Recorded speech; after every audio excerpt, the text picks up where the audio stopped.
Welcome to Stories with Dice.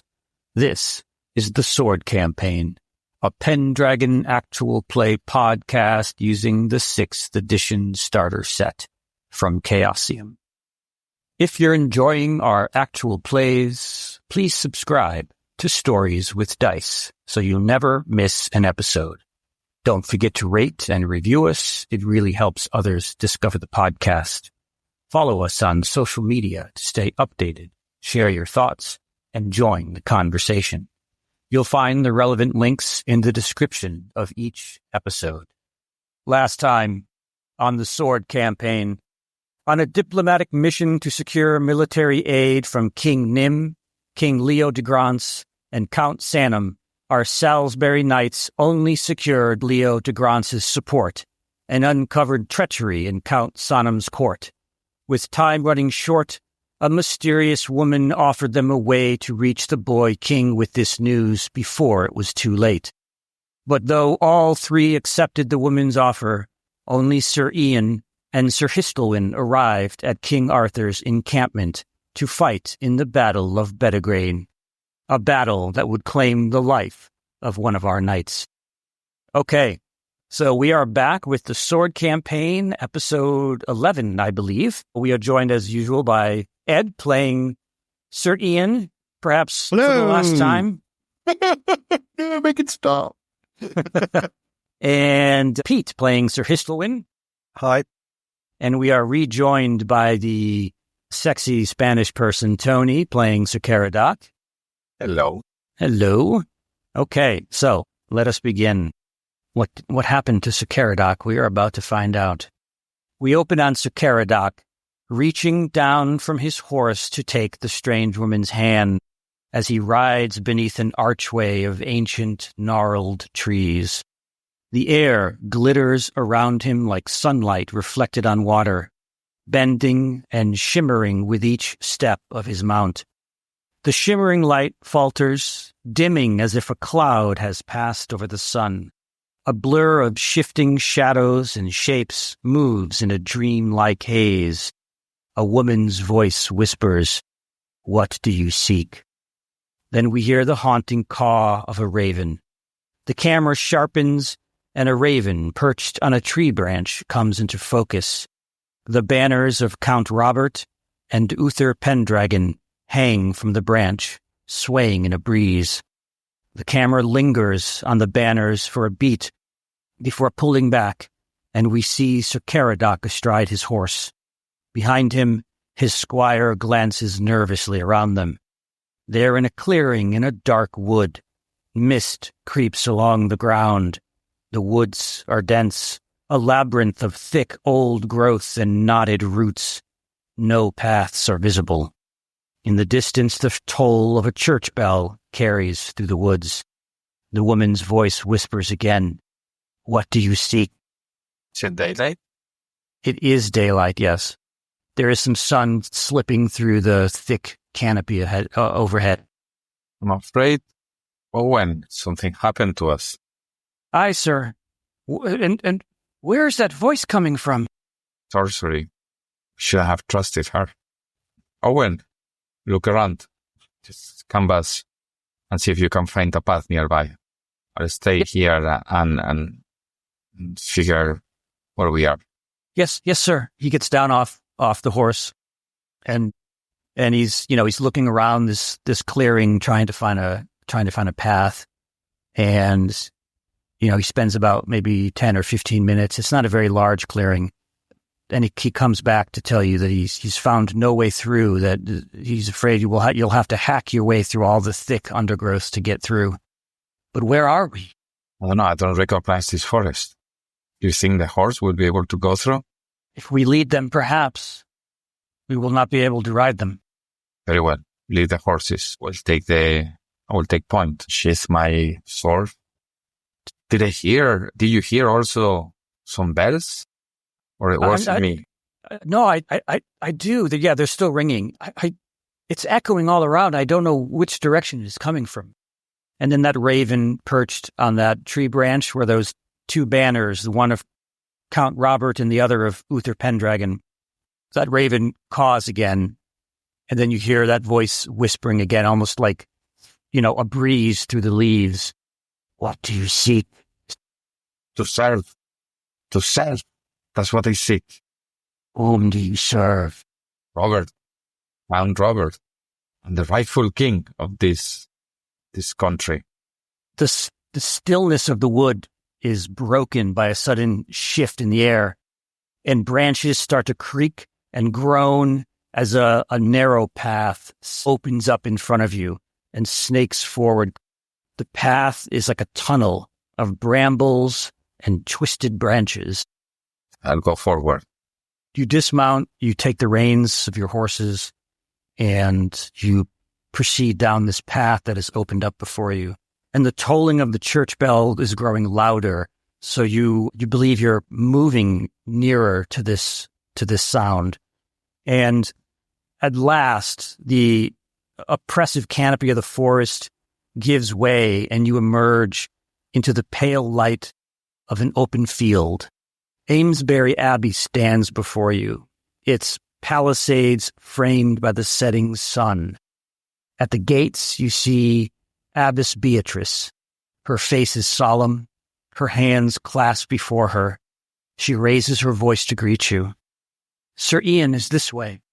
But before you can respond to her or follow her gaze, another voice calls out, and it's Sir Hystalwyn, shouting from the great stones of Stonehenge, his voice ringing out. He's calling your name, and you can see him waving to you.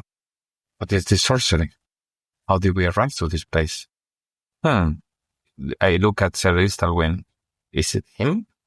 You're too far away to really know if it's him or not. But the voice... him in danger? No, not at all. But the voice is unmistakably his. Excuse me, Abbess Beatrice. She's closer, I guess. She is, yes.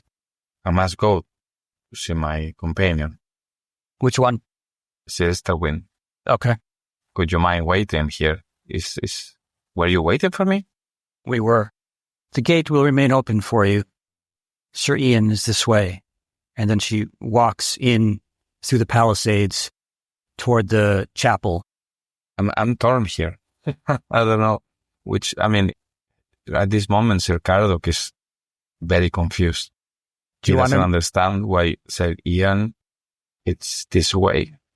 Do you want to leave it to the traits to try to make a decision? Yes, actually, I will. Okay. Perhaps spiritual and worldly? Let's try that. Okay. Can we roll? Spiritual, roll dice. Success on spiritual. Okay, so you're drawn to follow Abbess Beatrice. So as you enter through the gates of the palisade, they close behind you with a heavy groan, sealing the outside world away. Abbess Beatrice moves with quiet grace, leading you across the stone courtyard and through the heavy wooden doors of the chapel. The air inside is cool and still, and it carries the faint scent of incense and wax. The flickering light of candles are casting shadows across the stone walls, and at the altar, a priest prays softly, his voice a low murmur. Before him lies Sir Ian, his body resting in a plain wooden coffin, his armors dented and bloodied, draped with a cloth bearing his heraldry. The priest sprinkles holy water over Sir Ian's body. Abbess Beatrice stops a few paces from the altar, her expression grave. A nun joins from a side door, and you recognize her from your time at the Abbey the previous year when you were looking for Count Robert. She turns to you. Her voice is low. Sir Ian fell, defending my son. He was a valiant knight to the last. May his soul find peace in the arms of the Lord. So give me a devotion deity roll. That's a passion. It's a passion. Yeah. Devotion deity. Okay. I pass. So the candlelight flickers and Sir Ian's body stirs. His eyes open with a gentle, peaceful light. He rises slowly from the coffin, his wounds gone, his armor immaculate. My trial has ended. I now go to my eternal reward to the great halls of my ancestors, warmed by the hearth fires of God's love. And you, Sir Caradoc, you will not walk this path alone. You'll be guided by your faith, by your deeds, by your love, and by your fellowship. The prayers you offer, the courage you show, these will carry you through to the rest of your days and into the light. Do not fear the darkness, my friend, for it is not the end, but the beginning of the greatest quest a knight could have ever hoped to undertake. The world may be broken, but there is healing beyond the veil. And then with a final serene smile, Sir Ian gently lowers himself back into the coffin, his form settling peacefully. The candles flare brightly and the chapel falls away, replaced by that dense wood. Sir Ian's voice echoes faintly in the air. There is always light. Do not lose your way. You're back in the forest in that clearing. I will dismount. I'll go to my knees. I say, Sir Ian, I failed you. I failed you. I should have been there with you. And I put the sword like it was a cross, and I will give a prayer for Sir Ian. And I'll cry. I'll cry for the loss of my friend, even though I haven't seen him, but I believe this vision I just had, something amiss. And I spent some time thinking about this, crying for my friend. And so your squire is he's nervous that you're upset and crying. He's not quite sure how to respond. You know, you're always the one in charge and he always follows your lead. And now he sees you without that strength, you know, and he's a little taken aback by it. And he's getting more nervous and you hear his voice behind you and he says, "So Caradoc, what does this all mean? What do we do? How do we find our way?" Stand up. I sheath my sword and he put a hand on top of Owen's shoulder and say, "Don't worry. I failed," said Ian, "but I will not fail you. We'll get through this forest. I just needed to take some time to pray for his soul. He's in a better place now, but we must continue the fight for Count Robert, the rightful king of this country. Let's follow the light. This is the way." "Where is the light?" I look around. I trust my vision that it will show me the way. As you search the woods in all directions, your eyes catch a sudden glint of sunlight breaking through the canopy. It shimmers faintly, forming a cross of golden light hovering among the leaves and branches. The sight warms your heart. It would seem that your faith is showing you the way, but it is thick with undergrowth and tangled vines. You'll need to hack through it with your sword in order to clear a path for you and your horses. And I'll do so with determination. Now I now have something to do. I need to rejoin Sir Hystalwyn and, do whatever needs to be done. Okay. So you draw your blade, you begin hacking through the dense underbrush, severing vines and cutting branches that have stood probably for centuries, and the air grows thick and oppressive, as if the very forest resents your intrusion. The trees seem to close in around you, their twisted limbs reaching out like fingers. The wind stirs a low, unnatural growl swirling through the leaves, and suddenly a rustling from the shadows ahead of you catches your eye. A figure emerges, its form towering and wild, covered in rough bark-like skin. Vines twist around its limbs, and its face is a grotesque mask of nature's fury, half hidden by a tangle of moss and leaves. The jagged contours of its features resemble the gnarly face of an ancient tree. Its hair, a mass of tendrils and creeping ivy, and from its throat comes a low guttural voice, as deep as the roots of the trees. "So like your accursed father. You have hacked your way through the roots of the earth itself, intruder. But a power greater than mine has seen fit to release you from our curse. You are free to go, but know this, the cost of your freedom remains unknown. Walk carefully, for the woods are fickle. Your path is yours once more, but not without a price. And with that, the air around it ripples, and then this creature, which you believe to be a Spriggan, melts back into the shadows.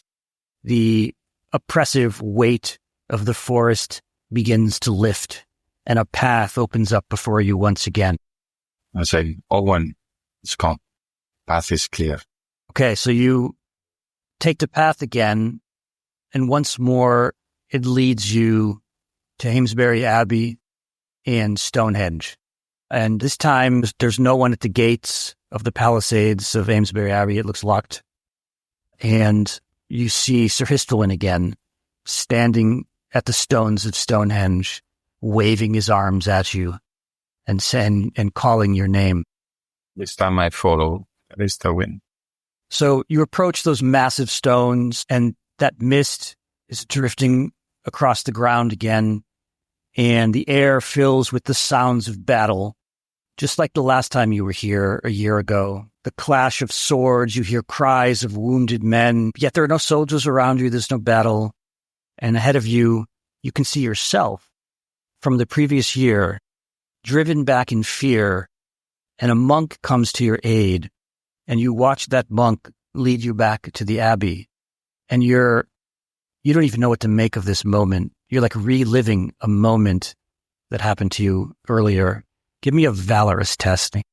That's right. He actually passed. Okay. So unlike the year before, this time you are able to step into the circle of towering standing stones, and the air feels different here, thick and charged, humming with an unseen power that seems to pulse through the earth. Shadows stretch across the tall grass.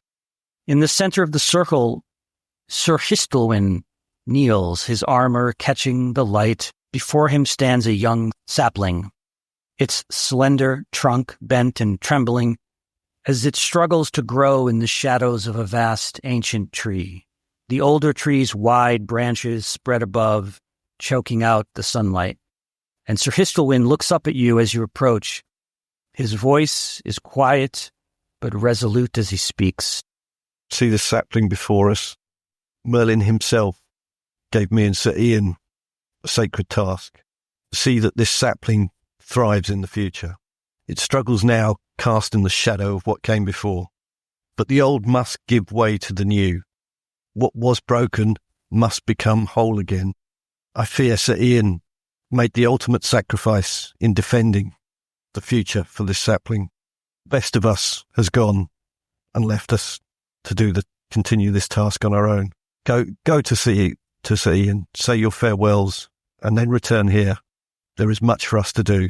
Will you see to this task that we were given? I will do nothing else. I failed you guys. I failed you, my friends. Somehow my path was blocked, and I could not join you in this important task before. I'm not even sure how much time has passed, but it feels like it's been ages. I feel lost. I don't even know in which moment I live in now.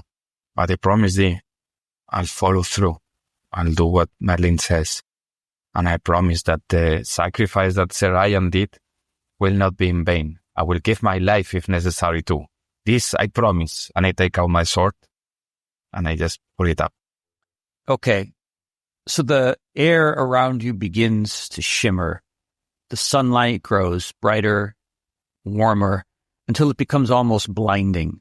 The standing stones, Sir Hystalwyn, the grass, even your own shadow dissolve into radiant light. The brilliance surrounds you, lifting you into a realm beyond sight, beyond sound, where everything feels infinite and serene. In the heart of the light, a profound presence makes itself known. It fills you with a sense of peace and purpose, as though the light itself is alive, guiding you. A voice, or perhaps only a thought, resonates within you. Trust the way forward, for it is yours to walk. When the light begins to recede, you find yourself standing in a different wood, this one lighter, the air fresher, the canopy above letting in shafts of soft, golden sunlight. The undergrowth is no longer dense, and the forest floor is crisscrossed with trails and paths, but none are familiar to you, and you realize you are somewhere entirely new. All right, Tony, give me a D20 roll, please. 12. Okay, so Owen believes he's found the way toward Sarum, your home. And so the two of you make your way through the woods, but the trail leads nowhere. Give me a hunting test. And I pass. So now give me another D20. 16. Okay, so you and your squire have been traveling through these woods now for, you think, days, perhaps weeks. You've lost track of time. And you come upon a hunter in the woods. He recognizes you as one of Salisbury's knights, and he very happily offers to guide you out of the woods. I've hunted in these woods all my life, my lord. I know the way, if you would follow me. I would. So he takes you just a few more days through the woods, and then you find yourself stepping into a clearing. The harsh green of the woods gives way to the familiar sights of the farmlands around the Castle of the Rock in Sarum. The wind is carrying the scent of the fields. It feels like it's fall, like you've been away for months. And as you approach the castle, one of the guards, you hear him shout, Sir Caradoc has returned. Oh, my lord, open the gates, open the gates. And so the gates open, and you enter the castle, and you go into the great hall where you see Count Robert and Sir Hystalwyn, Lady Ellen, and several other knights that you're familiar with, that you've grown up with, that you've trained with. And Count Robert gets up from his chair and he says, "My lord, we thought we had lost you too, Sir Caradoc. Where have you been? Come sit. You must tell us of your adventures." Yes. Just need to drink. I need something. I'll tell you everything with please. Yes, please. And he snaps his fingers. Get this man some wine. Sir Hystalwyn, you see Sir Caradoc for the first time in months. You know, he missed the funeral for Sir Ian. Sir Ian was buried at Pendragon with everyone else who died there in the battle. Because to bring them all the way back, you know, a weeks-long journey would be dicey at best without refrigeration. Smelly. Once they bring me the wine, I'll go to Count Robert and say, "Lord, I failed you. I was way late on the way to the battle, and I'm afraid I was not there to save Sir Ian from his demise. I ask your forgiveness for your forgiveness." There's nothing to forgive, Sir Caradoc. Tell But us, there is. though, what, He died. I was not there. what waylaid you?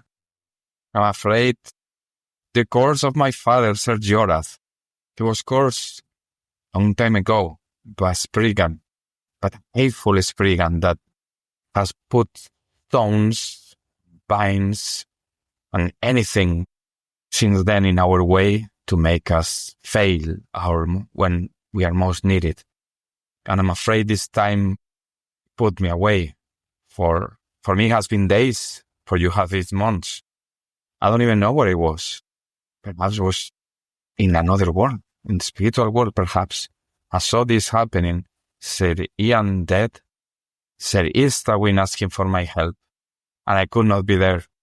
I asked you to send me to a mission. I need to do something to erase this failure.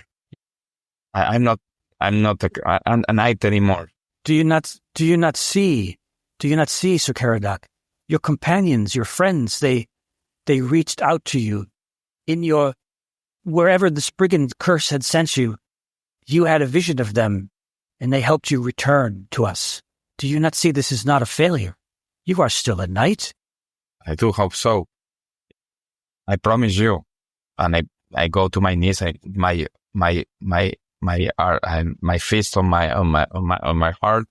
I say, "I promise, my lord, I will not fail you again, and I will give my life to you and our rightful king of this country, the curse is lifted and nothing will stop me to get what is right. This I promise you. And I put my head down. And he lifts your head up, kisses your forehead, and he says, "Oh, Sir Caradoc, this is a moment for celebration. You have lifted your family's curse. Your friends, Sir Ian from beyond the grave, sent you a vision to show you the way. You do not know what might have happened if you were there. We cannot go down that path, for that way lies madness." Probably right. But I must prove myself now. Whatever task you send me, I will go. There is no doubt anymore in my heart.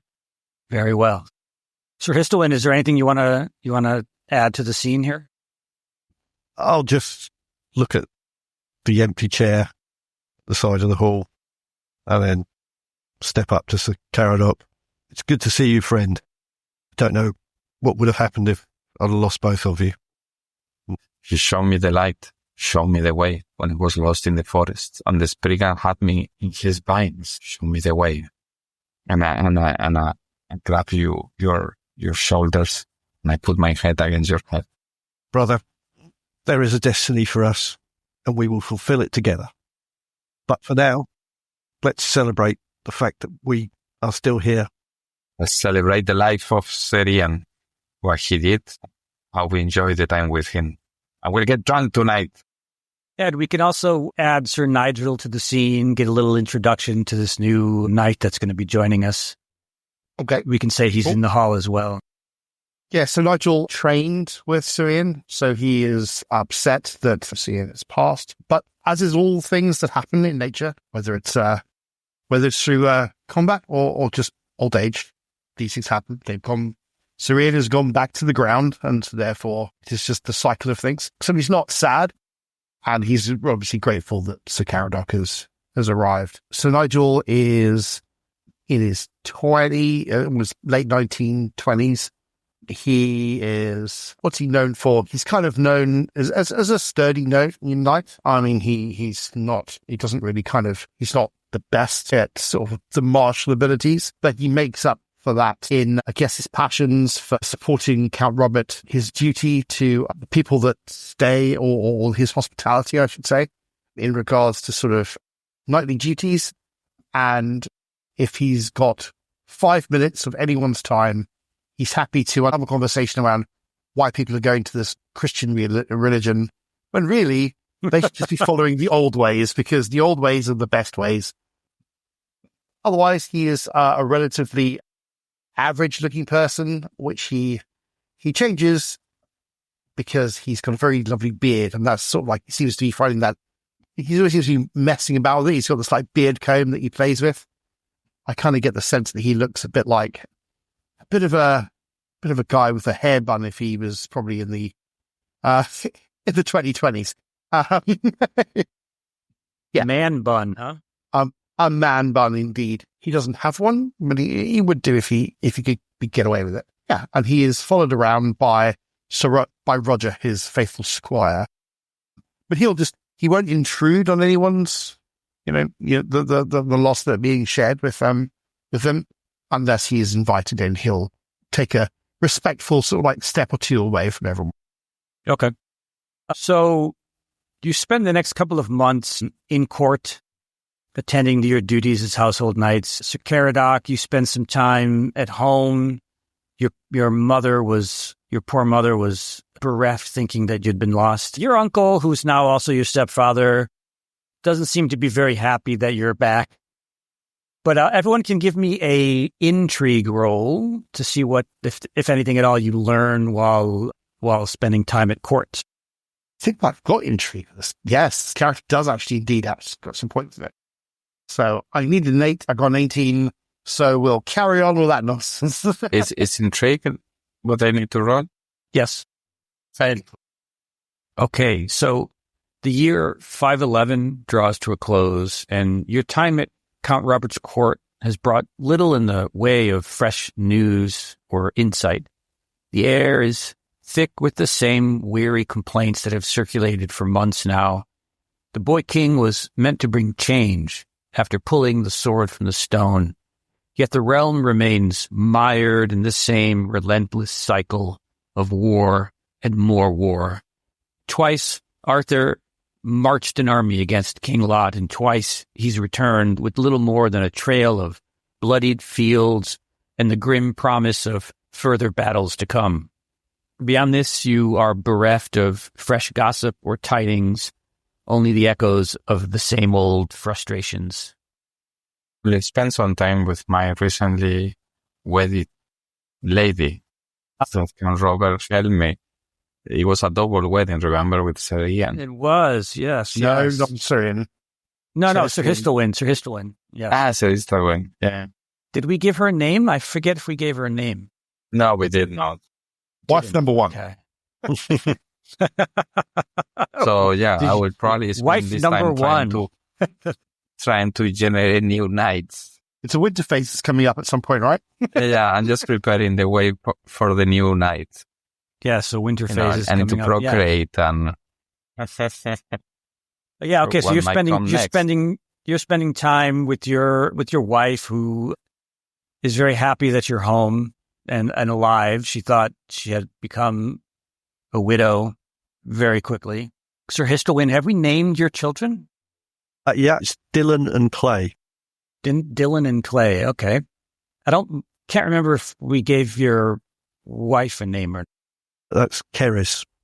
Karis. Okay. Yeah, and so you spend the rest of the end of the year in Salisbury with your families. Is there anything, Tony, that you want to do specifically when you visit your mother and stepfather, who is also your uncle? I love saying that. I'm sorry.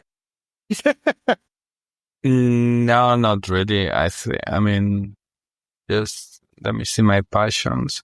I love my family, but just with a 9. So yeah, I'm happy to see them, and I will introduce if I didn't do before my wife. I probably did, no? They probably came to the wedding. Yep. Yeah. So I'm probably just spending some time with them and during the time with the horses, hunting and whatnot. Okay. So the chill of winter settles over the land. Snow blankets the ground. And one cold night, as the castle lies in stillness, Sir Caradoc and Sir Hystalwyn and Sir Nigel are startled awake by a raven tapping at a window and a voice in the darkness that asks, "What do you seek?"